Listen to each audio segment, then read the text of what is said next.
What is going down, everyone? We are checking in straight from the NFL Combine here in Indianapolis.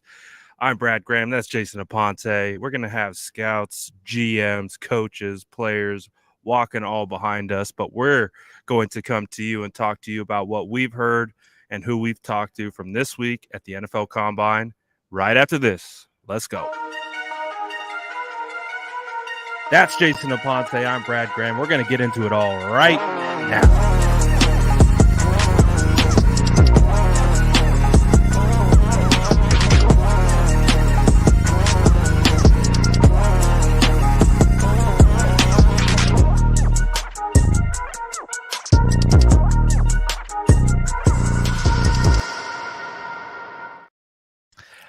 I am here with one of the biggest risers in Indy, the Jason Aponte. How we doing, Jason?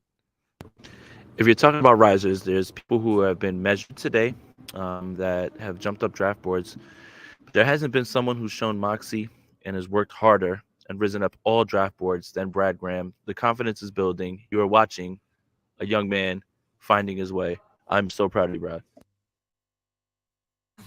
Hey man, this has just been a phenomenal experience here with all the boys. We got Steph Sanchez in the building. We got Jordan Elliott, KP from Niners Nation. We got the whole squad here. We even linked with some of the guys that we met last year here.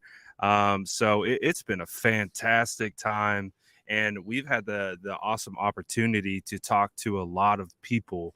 And one of the first people that we spoke to here at the Combine was 49ers general manager John Lynch.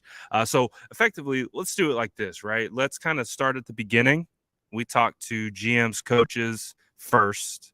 Then we're doing player interviews, and we just got into the stadium yesterday. So we'll kind of work our way through. But overall, what was your takeaway from John Lynch and his initial press conference? I mean, gathering the information that we have right now, I think it was pretty easy to see what the answers would be because there's just a level of uncertainty. And he talked very much about Brock's timetable and his surgery and how they're still not completely 100% sure. Sounds a little bit more like it's still going to be the timeline that they spoke about. They're very optimistic, but I guess the overall vibe that I got, from not only John's comments, but everybody who we've spoken to around here, especially people who have been observing from the outside looking in, is that there's a large growing sentiment that this is Brock's team. But having said that, Trey Lance will be afforded this entire time as long as he's healthy to figure out what's going on with him, see if he's got the jump and everything. But I mean, I think if we lived in a perfect world and the 49ers finish out everything off in Arizona, obviously it would have been Brock, but let's say they lose in the NFC Championship game. I do think there's a growing sentiment that it would have been Brock Purdy day one, quarterback one, from the things that we're hearing and what John was saying. But the circumstances aren't that way, right? And because of that, it actually makes, obviously we don't know what the 49ers are going to do in free agency or in the draft. That's still TBD. But in regards to the quarterbacks that are on the roster, Brock Purdy and Trey Lance, it seems pretty clear cut, right? It's going to be Trey Lance. It's going to be quarterback one heading into OTAs, minicamp, barring some insane trade of maybe hiring 12 or getting a guy off the couch wearing 12. But all things considered, again, and not speculating, it's going to be Trey Lance as quarterback one, right? And, I think we kind of all know that. So, and we don't know what Brock Purdy's timeline is. I think that's the given is Brock Purdy still is going to be meeting, I think, in the next couple of days here to get reevaluated and then hopefully have the surgery. And then we will find out what his timetable is. And maybe do you think that's another domino that could fall and lead them in one direction or the other in regards to maybe veteran quarterback versus a rookie quarterback? Yeah, I'm glad you asked that because that's the question that I asked John Lynch, and that's kind of where I was leaning when I talked about veteran quarterback because there's different levels of veteran quarterbacks that you would bring in. You're either bringing in someone that is a emergency break in case of emergency, break glass in case of emergency type guy, or you're bringing in a vet who you might have to lean on at one point or another who can steer this team in the right direction. But John Lynch is super media trained, man. It's hard to get anything by him. You're not going to get him to say anything that isn't, I guess, generic or anything like that. You may be able to dissect things and take certain things that he says and make your own spin out of it. But John Lynch isn't going to come right out and say, no, we don't need a veteran at all. We're just going to go Trey and Brock and we're going to let them duke it out. Like, there's no way to get that answer from him, no matter how direct the question is. Like, it's just not going to happen. And for two reasons. One, John's incredibly media trained, and that's exactly why they continue to send him here. And also, for all intents and purposes, it's March 3rd, and Trey Lance or Brock Purdy are not cleared to play. So as of right now, the 49ers have no quarterbacks that are exactly healthy. So how could you make an assessment of who's going to be starting, who has a leg up in the competition, when neither guy has been cleared for football activities at this point? So that was why I asked that question about the veteran, to try to get a sense from John if they're looking for a stopgap or if they're looking for someone who is just going to be a placeholder to just do training camp reps. And he was just too smart for that. Big brain on John. Look at that guy, man. No, but in all seriousness, too, like, for me, this is my first time at the Combine, kind of being in one of these media scrums. I think one of the biggest takeaways for me, it's like, obviously we have, a bunch of people from the 49ers, like us as independent content creators here, but you also have the 49ers beat here for the most part. What do we had? Mayoko, Lombard, Jennifer Lee Chan, Barrows, Mike Silver, one of the biggest risers, I think, for both of us in this combine situation, Tracy Sandler, a bunch of other people. But you also have everyone else from other teams who have hired. For Tennessee Titans hired Rand Carthon. The Texans hired DeMeco Ryans. You have the Dolphins, Mike McDaniel's connections. So there's 49er connections everywhere. So it wasn't just 49er related questions. You got a lot of questions from other teams. And I think that was my first kind of like, oh, this is an interesting experience, because, when we listen to local media ask questions, they're all 49ers directed questions, right? It was a mixed bag of everything. And it was like 60 to 70 people all yelling at one time, trying to get John Lynch's attention. So the fact that you even got to question it, bravo to you. But, it's just an interesting experience. And it definitely, I think, is a much different vibe of a press conference opposed to being in the facility, all 49ers related questions. That's it, right? Like, it does feel like there's a little bit of a difference kind of vibe in that situation. And I'm so glad that you said that, because I want to set the scene. Again, you talk about Lombardi, Barrows, Mayoko, Jennifer Lee Chan. They're all in the front, right? So that's about maybe the percentage. And then, us lowly independent content creators. So you're looking at about maybe 10 49ers centric people, right? And there are probably 60, 70 people. Now, when we talked to DeMeco Ryans, we asked about the 49ers. So when people ask questions about, well, why aren't they asking harder questions about the 49ers? It was not all Bay Area media. All of those people have to create their content as well. So the Titans asked about John Lynch and Rand Carthon. And someone asked about DeMeco Ryans, who's a Texans guy. The Dolphins guy asked about Mike McDaniel.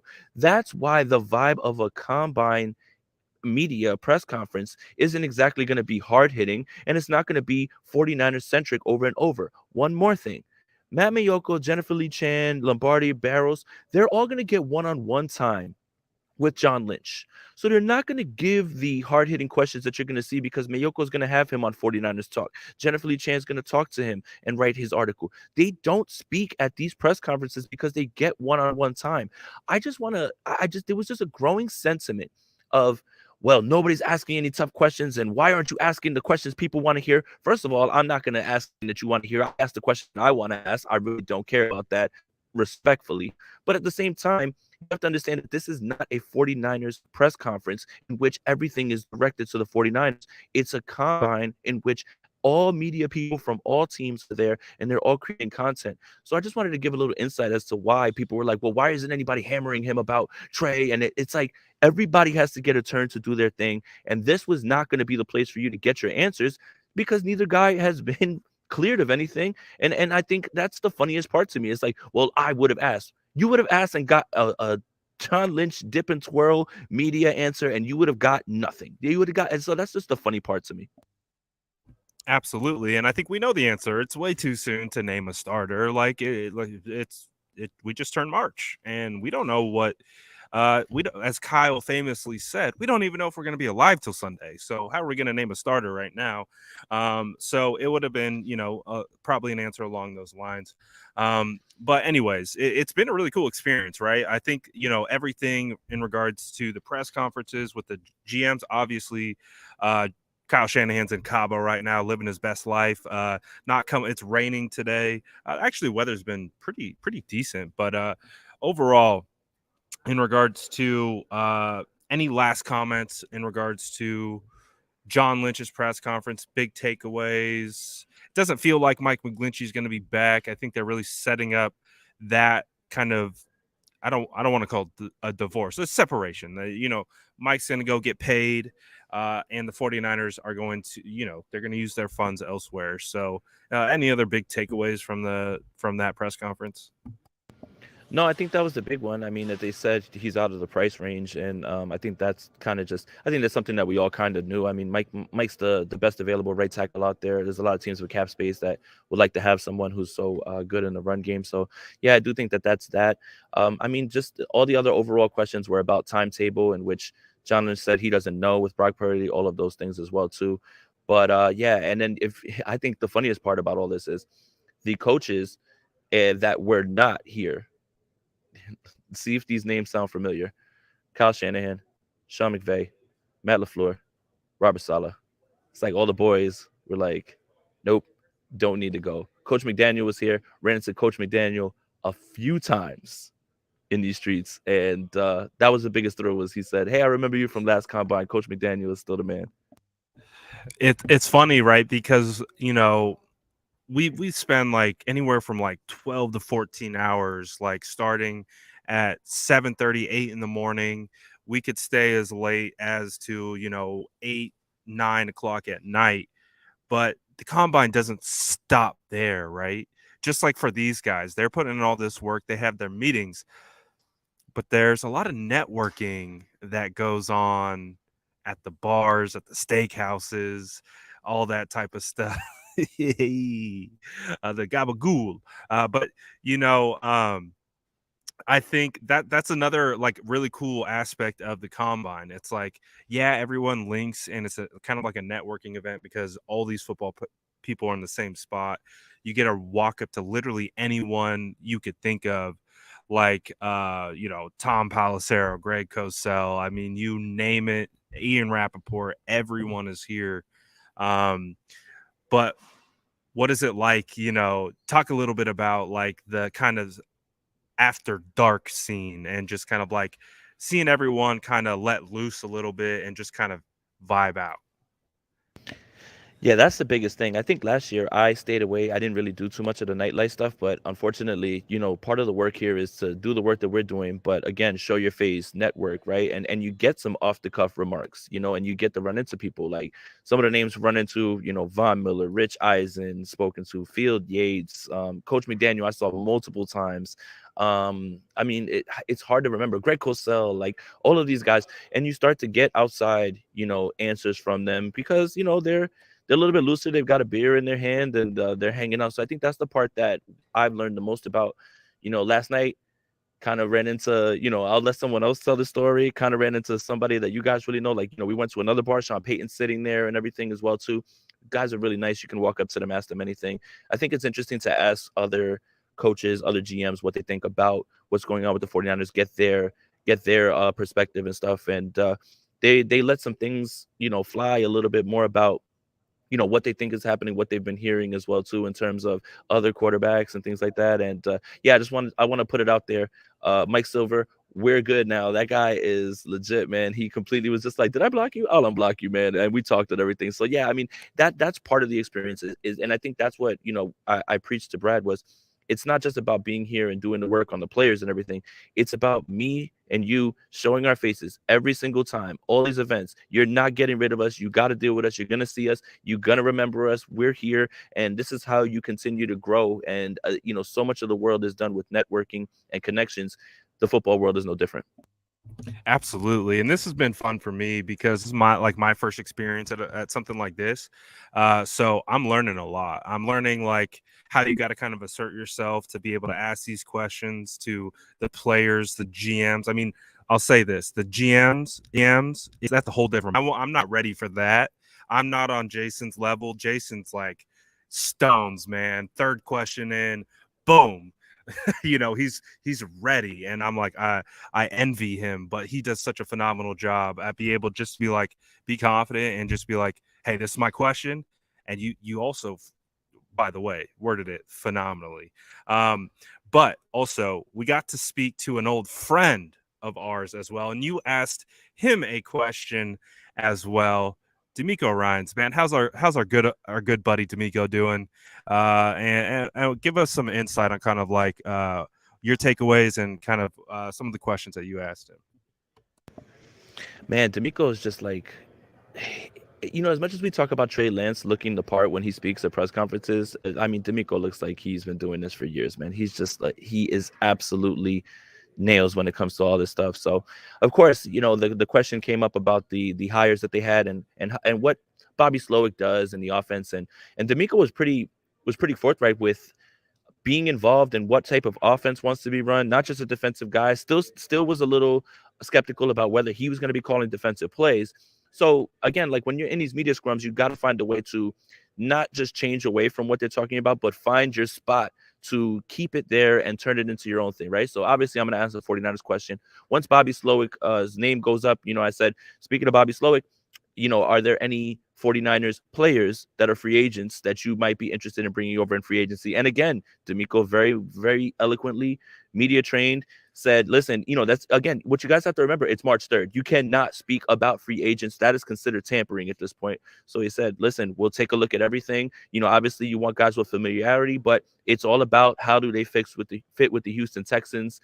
So again, these questions that you want answered, they can't be answered for certain reasons. And if you're very good media wise, you're not going to give anything away at that point. But yeah, coach is looking good, man. Everybody, there's a big buzz around the Houston Texans here.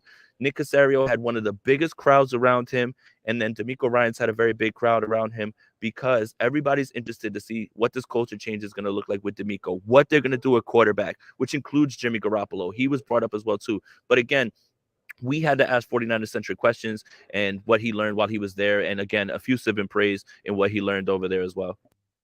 Absolutely. I think Jennifer Lee Chan asked a really good question to DeMeco, and he kind of talked about Kyle Shanahan, John Lynch, what he's learned from them, what he's going to be able to bring to the Texans.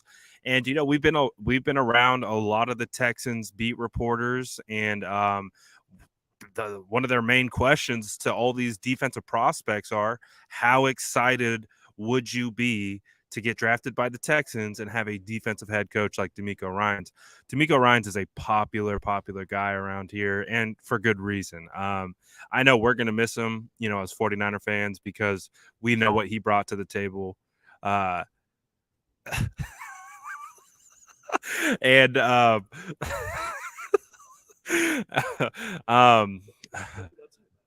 keep it together. Lock it up. But we know what DeMeco brings to the table, and we know what some other people do with tables. But anyways, with all the buzz and the hype and everything going around, the San Francisco 49ers are clearly well represented here. I think one of the coolest things for me when, kind of transitioning to some of the players that we talked to, we had more offense today. We had wide receivers, quarterbacks.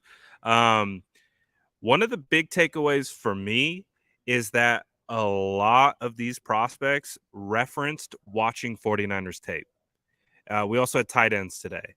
All the tight ends, almost every wide receiver I talked about Deebo Samuel, what Deebo Samuel does, because we're starting to kind of piece together like an art. Like, I don't know if you've noticed this too, but like it feels like we can start to piece together like a player archetype.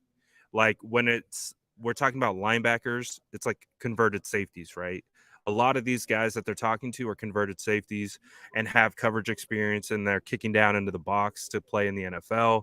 And it's like these tight ends that we're talking to, they're definitely, you know, the full package. Why can be a receiver, can be a blocker, all those different types of things. And it's just really cool to see. So, but one of the big takeaways for me is that they're referencing, we watch a lot of 49ers tape. Like, we watch how they do things, and we are seeing Kyle's offense and how they operate. What do you have any takeaways from anyone that you've spoke to, any of the players that you've maybe talked to, anything in that regard? Well, first of all, I mean, as much as you think that, I have the stones to talk to GMs and coaches and all that, let me tell you something. The one thing that Brad Graham is doing that is putting himself ahead of everybody is he's talking ball with players. Like, hey, you kicked over to the 7 tech, you play a little 9, and Brad is super confident when he's speaking to people. And I think that's great. It's been great to see over and over as Brad is getting those reps as well too. So I mean, that's the thing is players answering questions about their. You're not muted. No, I'm sorry. I think that players, they're asked questions about their character. We obviously had a really, really big story break before, right before Jalen Carter was going to speak. So there, a lot of these guys are answering questions about their character, about things that happened in Oklahoma. Not many people are asking them about scheme, their skill set, what they're really doing. So I think that a lot of those players light up like when Brad and other people ask questions like that because they do want to talk ball and they do want to talk to a guy like that. So like a lot of the guys, when you think about tight ends, right? There's a hierarchy of tight ends, so it's easy to talk to tight ends and bring up Kittle, Kelsey, Andrews, all those guys. And so many of those guys look up to them. The kid Laporta went to Iowa. He talked about that the 49ers had a visit with him as well, which Jordan Elliott was the one that found that out as well. It looks like the 49ers have spoken to almost every single tight end here, which kind of tells you that they're evaluating as many tight ends as possible to possibly bring in a second tight end option and maybe try to expand this offense in a way where they can get somebody a little bit later and add another weapon. So that should kind of tell you what they're thinking on offense, since they're pretty well set at wide receiver as well. So yeah, and we'll find out tomorrow. I mean, I won't be here, but we'll find out tomorrow how many running backs they spoke with. But when you look at how you're going to speak to players, you always talk about who's the highest at their position.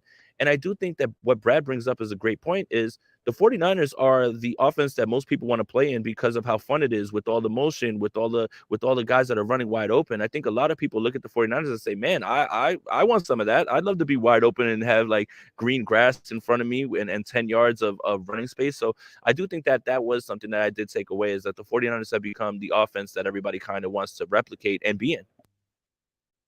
Absolutely. And it's been, I think, obviously it's again, it's an interesting situation. You talked about reps. It's really reps. Like, for me personally, I talk about it all the time. I'm definitely an introvert. So like, interjecting myself like into a conversation to like ask these guys questions, it's like, once you get over that though, I think you just kind of start kind of cooking a little bit, and you just start to find a rhythm. But I think also too, not only that, is you get to like really get a sense of who these guys are. Like, I think one of the bigger takeaways for me is like, I love the scouting process. I love watching tape and I love evaluating players. But the hardest thing about trying to do that through a screen and not having the access to actually be face to face with these guys is you don't get a sense of who they are. Like, you really don't know. Like, they could be a phenomenal player, but they could be a knucklehead when it comes to just how they act as a person. Are they humble? Are they cocky? Like, right? Like, I think, was there a wide receiver that was talking today that, like, we don't have to name his name or anything unless you want to, but like, I think you had mentioned, right? He just came off as like super cocky, not confident, but cocky. And there's a difference, right? Yeah, I think there is, and I think there is a lot of the things that go into the evaluation process, as we're finding out. it's not necessarily what happens at the combine. It's really the film and the person. And like Brad says all the time, the hardest thing to do is to scout the person, right? So for instance, like we'll go back to Jalen Carter, right? Jalen Carter made a mistake. I'm not going to comment on that. It's obviously something that has left somebody, without their life. But a team is going to have to make a decision. As was that a one-off, a kid making a mistake because the talent's evident, or is this a pattern that we don't want to deal with? And I think that's the part that a lot of people forget. So I'm going to reference this. Anthony Richardson was very confident today. Anthony Richardson had some very confident answers. I mean, he was called a project by somebody. He kind of took offense to that. I like that sort of like, call me a project, I'm going to show you that I'm not. But I do think that there are some times when you can do a little bit more damage to your reputation by some things that you say. And when he was asked about his completion percentage, he said something to the effect of, yeah, well, my guys dropped a lot of passes. No, no, no, no, no, no. As a quarterback, you cannot say things like that, even if it is true. Even if that's blatantly true, you cannot throw your wide receivers under the bus. You just can't. So again, he's young. That's something that he'll clean up. Again, these guys get media trained and they get picked up and they get shown the ropes and everything as well. It's got to be a level of confidence that doesn't border on delusion. And like we had talked to a lot of people who have referenced other combines where guys were saying, what's the hole in your game? And a guy said, well, I could use a little bit more effort. That's a flag. And then that person ends up being a bust. So I think that there is some value to this, but I do think that when they go to the podium, teams that are interested in them already have a really good sense of who they are, but still at the same time, it's really hard to, I mean, it's really easy to, by one or two things, kind of show a crack a little bit. And I think it's not something that can't be corrected, but it was something that was a bit concerning. Right. And it's like we also know that these players aren't stagnant. What they are now isn't what they're going to be in the NFL. And so, with those types of players, you want people that you can look at, identify, hey, this guy has the personality traits to continue to put in the work. He loves the game. He's clearly about it. And I think that's the hardest part is trying to identify people who are genuinely caring about football and want to get better at football, or those people who just kind of want to check, right? And just want to be like, I'm in the NFL, I got paid, I got this, I got that. So I think that is part of the process for me personally that has been really cool because I've been on the opposite side. I've been scouting through tape. That's really all I can do. I've never had the opportunity to actually have conversations with these guys, be able to like get this much insight into who the person is. And there's a couple guys that have stood out to me just from being able to talk to them. A couple guys that come to my mind: Cam Jones, linebacker out of Indiana. Phenomenal interview. I mean, when you talk about, catching a vibe with someone, like just the way he spoke about football, you could tell he's passionate about football. He's a three-time captain. And I asked him about that, and he's like, that's very important to me. Being a leader is something that I cherish very much and something that I definitely want to continue to develop at the next level. And it's like when you can sense, right, when someone is actually genuinely like, this is me and this is who I am. And you can sense when someone is kind of just giving you the PC answers. And I think that's been the really cool process. I liked really talking to guys like Isaiah McGuire, Ikenna, and Chukwuku. Jalen Graham was another great guy to speak to. Um, Today, Davis Allen, tight end, was cool to talk to. I mean, there's a bunch of different guys. So I think that's been awesome for me to be able to kind of get a sense of like who these guys are. But that's one part of it. We got field drills yesterday, right? So we had defensive line running the 40, doing all the field drills. We got some new field drills too, which were cool. But what was some of your takeaways from some of the field drills yesterday? We had some linebackers running sub 440. We saw some pretty impressive stuff yesterday. Yeah, we saw a young man run a 4.39. I mean, that is the fastest I think in the history of the combine as well too. So a part of history. But I think with the drills, I think what a lot of people have to remember is that certain drills test certain things. And when you see the drill in which they, you see the defensive line coach and he's going left, right, and front, and then like it's about reaction time and it's about you being able to change course and everything. I did notice that a lot of guys were slipping around the field a little bit. Not sure if that had to do with the field itself or maybe just guys like, trying to chop their feet before they can stop and slide. I think Isaiah McGuire was one of those guys that I saw a few times have issues trying to bend around the side and sliding down as well too. Did have some good reps as well too. I think the overall takeaway was, the measurables that the 49ers look for in defensive line, right? It doesn't necessarily have to be the fastest. Again, I think I value 10-yard split more than 40 yards because you generally don't want your defensive lineman running 40 yards. So that's not really a big deal. But if you have a defensive lineman who's running a 1.6, 1.7 split, I mean, I think you've got somebody who can do the job and get there and finish. So it's going to be interesting to figure out what the 49ers are going to prioritize. But I think the broad jump is something else that you should look for, and arm length, right? So I think it doesn't necessarily have to be the best of those because usually those guys are going to jump up the board. Like we're seeing a lot of guys today who are measuring and like as soon as just off the measurements, they haven't even run yet. I'm just like, oh, well, they're shooting up the board just based on that, like right away. But I do think Chris Kosarik and this organization has a mold of what they want to go for as in terms of measurement, and then they can use that to accentuate them to their skill set. So it's going to be interesting to figure out how they go about it. But a lot of great talent. But yeah, it just felt like the field was a little bit slippery yesterday in terms of footing. No, I agree with you. Everyone was slipping. It was like who could just not slip the least amount, but everyone was having problem with the footing. I don't know if that's an AstroTurf or what's going on with that. It'd be an interesting conversation to have with someone. Justin, head of the Sourdough Scouts, says, I want to know who stood out to you guys on field drills. And Justin, there were a couple guys that stood out to me. One guy that I am quickly becoming infatuated with is Louisville defensive lineman Yaya Diaby.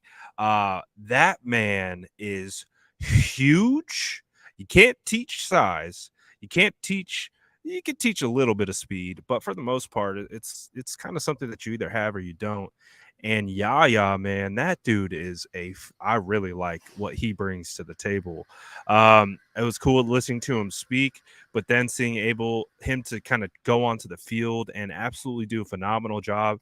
Also, one of the things that I took away from being there was whenever Yaya was doing drills, everyone was cheering him on in the defensive line, kind of in the group. And to me, he's already got guys that he's competing with already rooting for him. So that probably speaks to the type of person that he is. And so not only that, but he was out there on the field doing a fantastic job. So he was a guy that I'm very interested to do my homework on. And again, I talked about this before. This is a bit of a reverse engineer for me. I don't know a lot of these guys until I've been here. So now we're kind of getting to know who they are as players, and then we are going to see who they are on tape once I'm able to spend the time on that. But he was a guy that stood out to me. I'm trying to see some other names of guys that kind of popped off. I actually, we've talked about Isaiah McGuire a lot. He was kind of slipping and sliding all over the place. I think, you could kind of see some of his body language. He wanted to have a little bit better of a day. But again, the guy who arguably had one of the best days outside the Georgia defensive lineman who, blew up the internet with his time is Byron Young out of Tennessee. That dude was balling. I mean, he put up phenomenal times. We were talking about him as a potential option at 99. Jason, would you say that he's one of like the top risers so far in the combine, right? Like he's probably top 50 at this point. Yeah, I think the hype is now out of control. I mean, when you see a guy run like that, Kalijah Kancey was somebody who was blazing down the 40 as well too. Walked away very impressed with Lucas Van Hess, man, out of Iowa. I mean, my goodness, man, the young man didn't seem like there was a drill that he had any problems with, and had incredible ball skills. What was that? Kent Burke, what's his name? Burkhardt, the former Packer and 49er former legend. 49er practice squad coach or practice Right. squad. Yeah, he actually was the one throwing the footballs yesterday. If you guys got a chance to see that, and Will McDonald actually looked really good as well too. So I mean, there's a few guys on the defensive line that impressed. I think McGuire, like you said, I think he was getting in his head a little bit too during the drills. You could tell, and in the same way that you're talking about people rooting for him, man, they were really going for Isaiah McGuire. Like when he messed up a drill and they went, and they started it over for him. You could hear the support. So those guys are all rooting for each other. I think that's really important. I think when you see things like that, I think it speaks to the person and how much these guys are pulling for them, even if they are competing, because they do want to have the higher jump, they want to have the higher speed. But yeah, at the same time, I think the field had a lot to do with some of the slips and slides that you saw. But man, can't see, and when Young runs that speed, like we couldn't believe it because it was like 4.39. Like he ran a 4.44 unofficial. And we were like, wow, that's really fast. And then it came back. It was like, no, it's 4.39. And we just like the entire stadium said, what? Like, my goodness, man. So, yeah. And then that's and bring up Justin's comments. Yeah, I think Papo, like Pope, how do you say his name? Like, that kid was actually showing a little bit more as well too. Yeah, man. There are a lot of guys balling out here. I think Jose Ramirez made himself some money. He looked really fluid in the drills. Again, they had a drill out here that I had never seen before.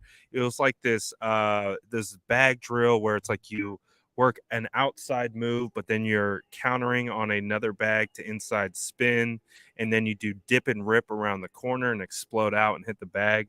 I'd never seen that drill before, but I thought it was a phenomenal drill to really get a sense of kind of first you get the initial swipe and then what they look like in a potential counter inside spin. And you could really tell the guys that were really comfortable with hitting that spin with the kind of the elbow that comes with it. And some of the guys that weren't, that looked a little jankier. So you got to get a really good sense of who was smooth, who was a little bit more rigid. um, Isaiah Foskey tested pretty well. Isaiah Land is someone who intrigues me, coming out of Florida A&M. I think Thomas and Coombe also performed at a pretty high level. So there's a bunch of guys, and so I'm really excited, though, for the offense because I think, the 49ers are clearly meeting with a ton of offensive guys, and it is going to be very, very interesting to see who starts performing. So I think, what do we got today, Jason? In about, what, 13 minutes? So we probably got to get out of here pretty soon. We got defensive backs today. Tomorrow, I think we're going to start getting some offense, quarterbacks, wide receivers, and tight ends tomorrow. So we got a lot of stuff cooking up, and we're going to be talking to O linemen tomorrow, which got me hyped. Definitely looking forward to that. But so far, there's a lot of information. There's a lot of information to pull in a very short time. So I think once we get back home, we're going to be able to really kind of sort everything out and really start to kind of categorize everyone and place them where they should be. But I'm looking forward to this process and continuing to see what these prospects are and how they're going to continue to take the interview and take it to the field and how that stuff. And it's cool, man. You see players walking all behind us. Right before we started this, we had Houston quarterback Clayton Tune walk right by. Almost asked him to come on the pod, but I mean, coaches, general managers, right to my right. Dude, we are in the football mecca here in Indianapolis. I mean, if you're a football nerd, man, it's good to be here.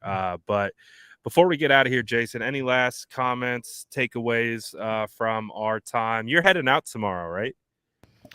Yes, 3 a.m. Is when I'm out of here, so I can get back home. Unfortunately, can't stay, but stick with Brad tomorrow. If you guys have been enjoying him speaking to players, watch tomorrow when he gets to speak with offensive linemen and really talk about technique and everything.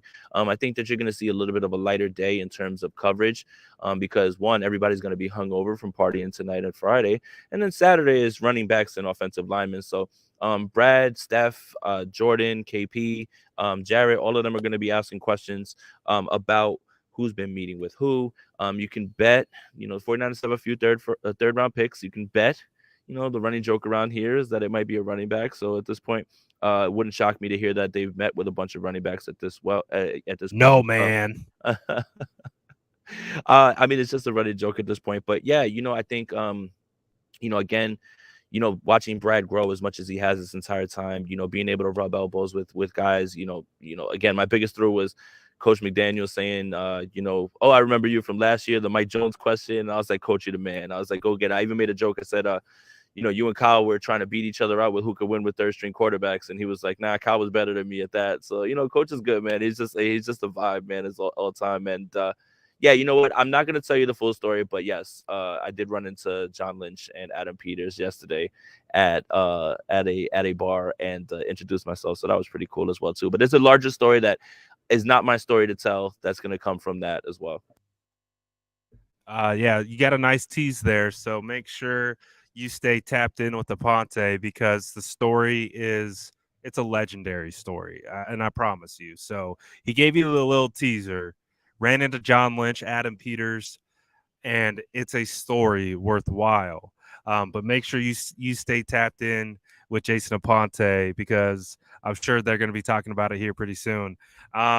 But again, thank you to all you guys for tapping in, man. It's always a pleasure coming live to you guys from Indianapolis on site, on location. And again, getting a vibe with all the homies and just live our lives talking about football, man, the thing that we love most. So it's been a pleasure. And it's crazy. The week is already coming to an end, man. It's gone by fast.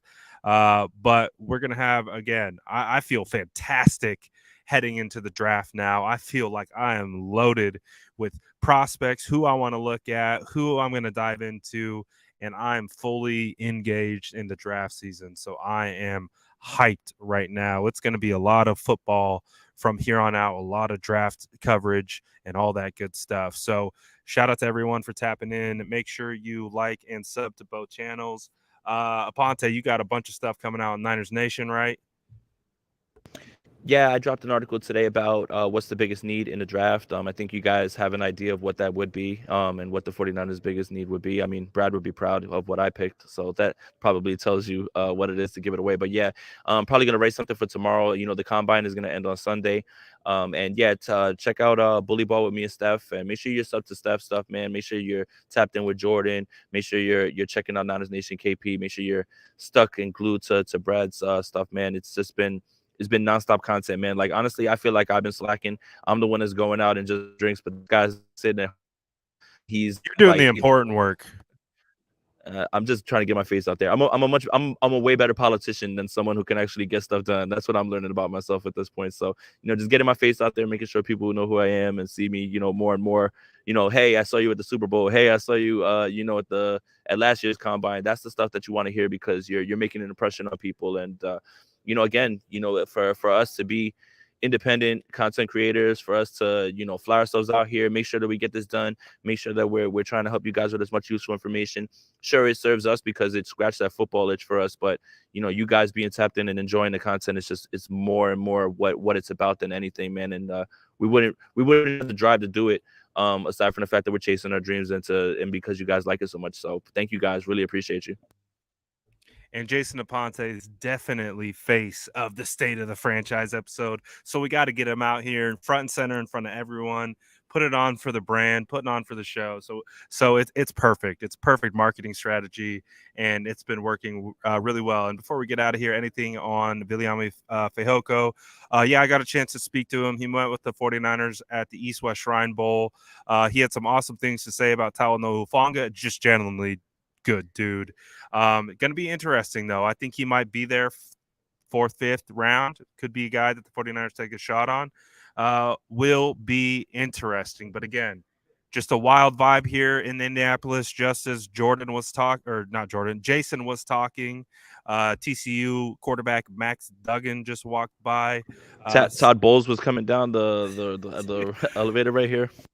Dude, you turn a corner, you almost run straight into Rich Eisen. Like, dude, it's crazy. Anyone you could think of who talks about football is here and just walking everywhere. So it's been a phenomenal experience. But we'll see you guys later for another State of the Franchise episode. We're out of here for now. Hope you all have a good one. Peace. That's Jason Aponte. I'm Brad Graham. We're going to get into it all right now.